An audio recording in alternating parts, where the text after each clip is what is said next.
Hello students, আজি আমি প্ৰথম সমাজৰ প্ৰথম ইউনিটটো পঢ়াবলৈ গৈ আছো। ফাৰ্স্ট ইউনিটৰ নাম হ'ল ভাৰতীয় সমাজৰ পৰিচয়, ইন্ট্ৰোডিউসিং ইণ্ডিয়ান সোসাইটি। এই ইউনিটটোত আমি বিশেষকৈ পঢ়িবলৈ পাম ঔপনিবেশিকতাবাদ, কলোনিয়েলিজম আৰু ৰাষ্ট্ৰীয়তাবাদ বা জাতীয়তাবাদ, নেশ্যনেলিজম, ক্লাছ সিস্টেম, কমিউনিটি, এই বিষয়বস্তুকেইটা আমি পঢ়িবলৈ যাম। ফাৰ্স্ট আমি জানিম যে ভাৰতীয় সমাজ, আমি সমাজতত্বৰ বিষয়ে পঢ়ি আছো। প্ৰথম পাৰ্টটোই আছে ভাৰতীয় সমাজ। গতিকে ভাৰতীয় সমাজ বুলি ক'বলৈ যোৱাৰ লগে লগে আমি এক জাতিভিত্তিক এখন সমাজ ব্যৱস্থাৰ কথা আমি অভিহিত কৰিব পাৰোঁ। আৰু এই সমাজখনতেই এতিয়া যদি বিশ্বৰ ভিতৰত সৰ্ববৃহৎ এখন জনবহুল এখন দেশ হিচাপে পৰিগণিত হৈছে। আৰু এই দেশখনতে আমাৰ বিভিন্ন সময়ৰ সাপেক্ষে বিভিন্ন সময়ত বিভিন্ন প্ৰব্ৰজনকাৰীসকল ভাৰতবৰ্ষলৈ আগমন হোৱা আমি দেখা পাইছোঁ। গতিকে সেই দিশৰ ফালৰ পৰা আমি যদি লক্ষ্য কৰোঁ যে ভাৰতীয় সমাজ ব্যৱস্থাত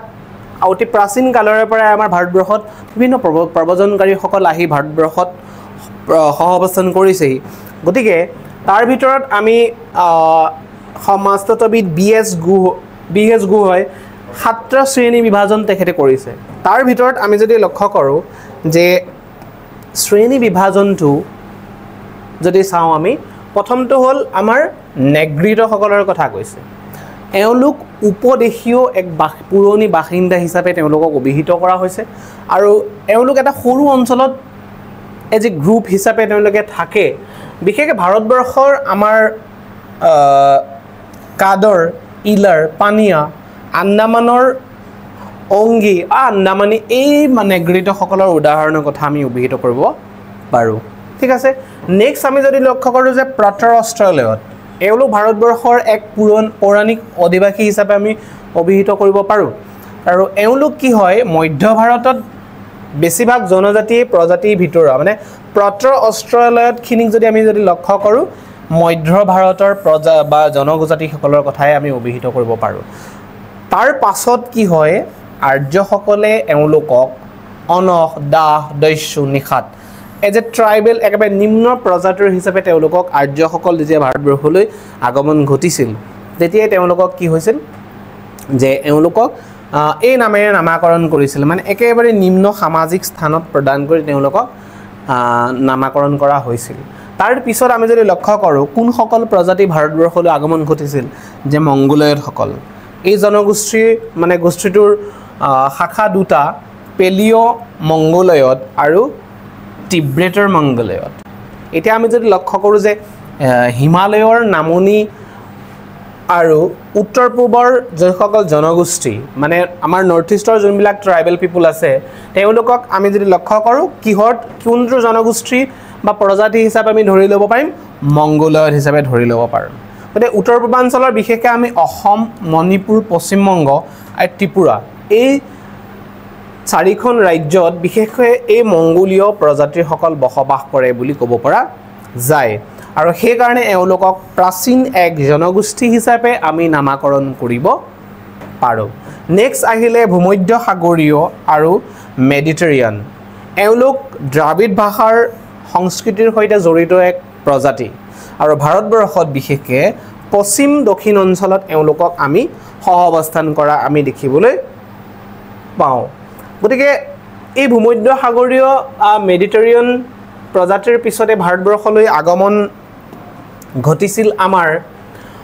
ৱেষ্টাৰ্ণ ব্ৰাকিচেলেফ নামৰ এটা প্ৰজাতি। আৰু এওঁলোকে বিশেষকৈ ভাৰতবৰ্ষত উত্তৰ আৰু উত্তৰ পশ্চিম অংশৰ এওঁলোকৰ প্ৰজাতি হিচাপে ক'ব পাৰোঁ। ঠিক আছে। তাৰ পিছত একেবাৰে শেষত আমি কাৰ কথা ক'ম, নাদিকসকলৰ কথা ক'ব পাৰোঁ। এওঁলোক ভাৰতবৰ্ষলৈ আগমনৰ পাছত এওঁলোকৰ ওপৰত সিন্ধু উপত্যকাৰ যিটো সভ্যতা গঢ় লৈ উঠিছিল বুলি আমি ক'ব পাৰোঁ। নাদিকসকলৰ আগমনৰ পাছতেই ভাৰতবৰ্ষত সিন্ধুৰ উপত্যকাৰ সভ্যতাটো গঢ় লৈ উঠিছিল বুলি ক'ব পৰা যায়। গতিকে এই গোষ্ঠীটোৰ ভাৰতলৈ এক অভূতপূৰ্ব অৱদান আছে বুলি আমি ক'ব পাৰোঁ। গতিকে এই প্ৰজাতিৰকেইটাৰ পিছতে ভাৰতবৰ্ষত বিশেষকৈ আমাৰ আগমন ঘটিছিল ইণ্ডো আৰ্যসকল। গতিকে ইণ্ডো আৰ্যসকল ভাৰতবৰ্ষলৈ আগমন ঘটাৰ লগে লগে এওঁলোকৰ বৌদ্ধিক বিকাশৰ ফলতেই গঢ় লৈ উঠিছিল কি, পৰম্পৰাগত ভাৰতীয় হিন্দু সমাজ ব্যৱস্থা। গতিকে ভাৰতবৰ্ষৰ হিন্দু সমাজ ব্যৱস্থাৰ জন্ম কেতিয়া হৈছিল বুলি ক'ব পাৰোঁ যেতিয়া ভাৰতবৰ্ষলৈ এই আৰ্যসকলৰ আগমন ঘটিছিল আৰু আৰ্যসকল আগমন ঘটাৰ পিছৰে পৰাই বেদ বেদাংগ উপনিষদ পুৰাণ ৰামায়ণ মহাভাৰত আদি মহাকাব্যবিলাক প্ৰচাৰ হৈছিল বুলি আমি ক'ব পাৰোঁ আৰু এই তেওঁলোকৰ পাছতেই কি হয় ইয়াত বৌদ্ধ ধৰ্মৰ জন্ম লাভ কৰিছিল আৰু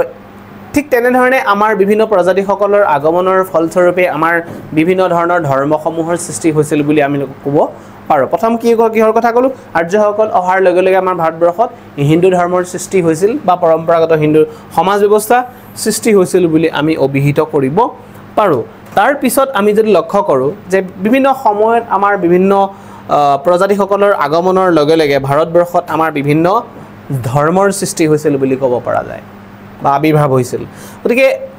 ইয়াৰ পিছতে আমি যদি লক্ষ্য কৰোঁ যেতিয়া আমাৰ ব্ৰিটিছসকল ভাৰতবৰ্ষলৈ আগমন ঘটিছিল তেতিয়া আমাৰ কি হৈছিল পশ্চিমীয়া খ্ৰীষ্টান ধৰ্মৰ প্ৰভাৱ বিস্তাৰ হৈছিল বুলি আমি ক'ব পাৰোঁ বা প্ৰচাৰ হৈছিল আৰু ইছলাম ধৰ্মাৱলম্বী সকল বা ইছলাম ধৰ্মটো ভাৰতবৰ্ষলৈ কেতিয়া আগমন ঘটিছিল বুলি ক'বলৈ যোৱাৰ লগে লগে আমি যদি লক্ষ্য কৰোঁ যেতিয়া মোগলসকল ভাৰতবৰ্ষত আগমন ঘটিছিল বা খোপনি পুতিছিল তেওঁলোকে তেতিয়াৰ পৰাই আমাৰ ভাৰতবৰ্ষত কি হৈছিল ইছলাম ধৰ্মটোৰ প্ৰসাৰতা লাভ কৰিছিল বুলি আমি ক'ব পাৰোঁ গতিকে তাৰ পিছত কিহৰ কথা ক'ল মই অলৰেডি কৈছোঁ খ্ৰীষ্টান ধৰ্মটো পাছত আমাৰ এখন যেতিয়া ভাৰতবৰ্ষ স্বাধীনতা লাভ কৰিলে লাভ কৰাৰ লগে লগে ভাৰতবৰ্ষ এখন স্বাধীন ৰাষ্ট্ৰ হিচাপে স্বীকৃতি প্ৰদান কৰা হ'ল আৰু ই পাছত ভাৰতবৰ্ষক এখন সংমিশ্ৰিত সমাজ হিচাপে আমি কি কৰিলোঁ নামাকৰণ কৰিব পৰা গ'ল সেইকাৰণে আমি ভাৰতবৰ্ষক এক ধৰ্মনিৰপেক্ষ ৰাষ্ট্ৰ হিচাপে আমি স্বীকৃতি প্ৰদান কৰিব পাৰোঁ গতিকে ব্ৰিটিছসকল যেতিয়া ভাৰতবৰ্ষলৈ আগমন ঘটিছিল বা বিভিন্ন প্ৰজাতিসকল ভাৰতবৰ্ষলৈ যেতিয়া আগমন ঘটিছিল তেতিয়াৰ পৰাই আমাৰ ভাৰতীয় সমাজখনৰ বা ভাৰতীয় যিটো বা ইণ্ডিয়ান ছ'চাইটিৰ যোনটো ষ্ট্ৰাকচাৰ সেই ষ্ট্ৰাকচাৰটোত এটা পৰিৱৰ্তন আহিছিল বুলি আমি ক'ব পাৰোঁ প্ৰথম যিটো ইণ্ডিয়ান ছ'চাইটিৰ যিটো ষ্ট্ৰাকচাৰ বা সংৰচনা সেই সংৰচনাটোৰ পৰিৱৰ্তন মানে তাৰ ষ্ট্ৰাকচাৰৰ কথা ক'বলৈ যোৱাৰ লগে লগে ভাৰতীয় সমাজৰ আমাৰ চিন্তা চৰ্চা ৰীতি নীতি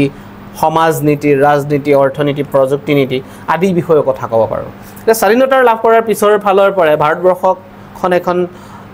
বিভিন্ন দিশৰ ক্ষেত্ৰত সজাগতা আহিছিল আৰু ইংৰাজসকলৰ আৰ্হিতে আমাৰ ভাৰতবৰ্ষত কি গঢ় লৈ উঠিছিল সংসদীয় ব্যৱস্থা শিক্ষা ব্যৱস্থা প্ৰশাসন ব্যৱস্থা আদি গঢ়ি উঠিছিল বুলি আমি অভিহিত কৰিব পাৰোঁ ঠিক আছে গতিকে ব্ৰিটিছসকলৰ অৱদান অভূতপূৰ্ব এক অৱদান আছে বুলি আমি ক'ব পাৰোঁ অকল এটা দিশৰ ক্ষেত্ৰতে ক'ব পৰা নাযায় কিন্তু তাৰ উপৰিও তেওঁলোকৰ যি পদ্ধতি আছিল সেই পদ্ধতিবিলাকো ভাৰতবৰ্ষত আমাৰ কিছুমান সমস্যাৰ সৃষ্টি কৰিছিল যেনে আমি যদি লক্ষ্য কৰোঁ যে ঔপনিৱেশিকতাবাদৰ কথা ক'ব পাৰোঁ যদিও তেওঁলোকে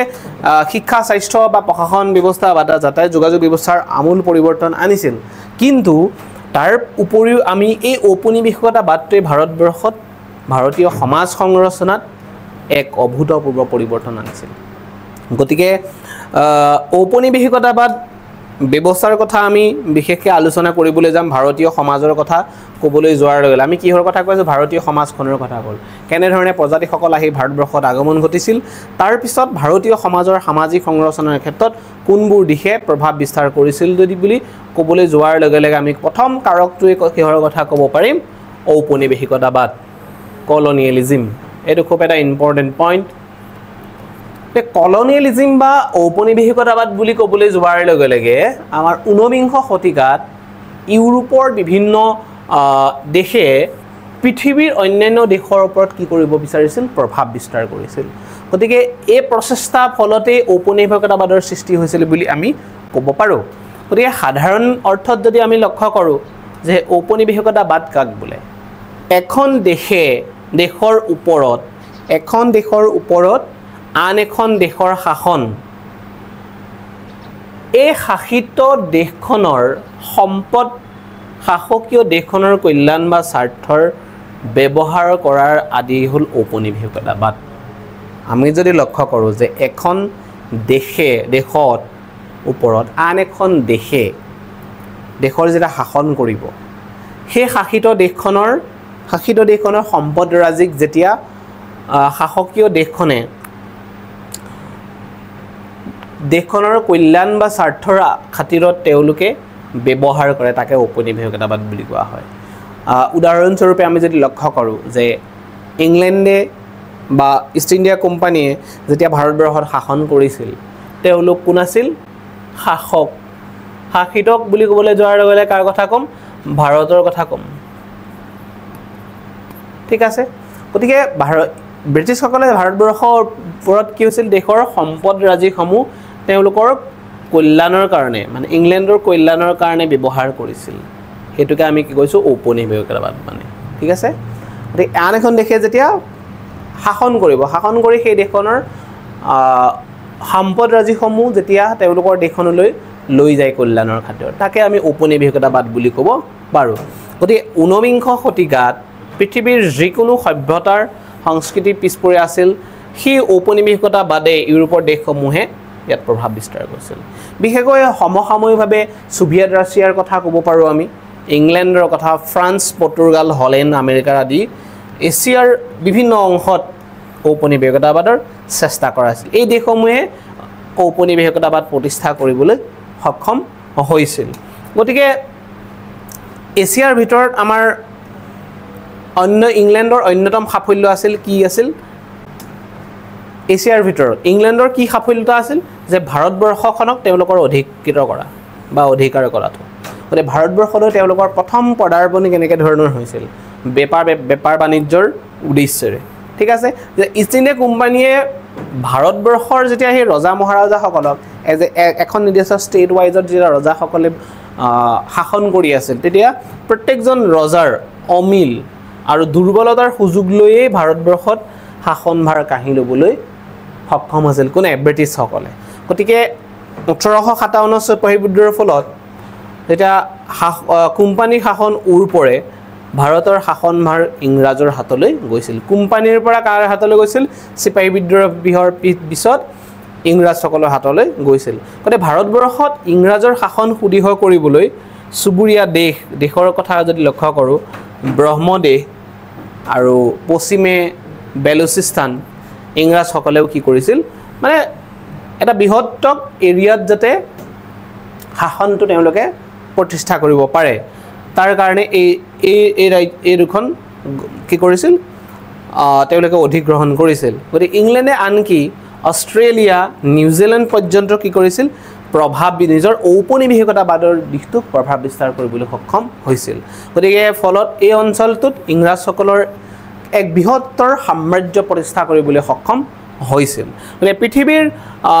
বিভিন্ন প্ৰান্তত ইংৰাজসকলে কি কৰিব বিচাৰিছিল ঔপনিবেশিকতাবাদৰ প্ৰতিষ্ঠা কৰিবলৈ সক্ষম হৈছিল কোনো দিনে কি কৰিছিল ঔপনিবেশিকতাবাদটো নিগেটিভ দিশত অহা নাছিল কমপ্লিটলি সদায় এখন মানে দেশৰ পিছত আন এখন দেশলৈ কি হৈছিল প্ৰভাৱ বিস্তাৰ কৰিবলৈ তেওঁলোকে সক্ষম হৈছিল ঠিক আছে গতিকে অলৰেডি আমি গম পালোঁ ঔপনিবেশিকতাবাদ কি এখন শাসিত দেশত যে শাসকীয় দেশখনে কি হয় তেওঁলোকৰ সম্পদৰাজিক শাসকীয় দেশখনৰ কল্যাণৰ কাৰণে যেতিয়া ব্যৱহাৰ কৰিব তাকে আমি ঔপনিবেশিকতাবাদ কথা ক'ব পাৰোঁ গতিকে ভাৰতবৰ্ষত ঔপনিবেশিকতাবাদ কোনে প্ৰতিষ্ঠা কৰিছিল ইংৰাজসকলে কৰিছিল বুলি আমি ক'ব পাৰোঁ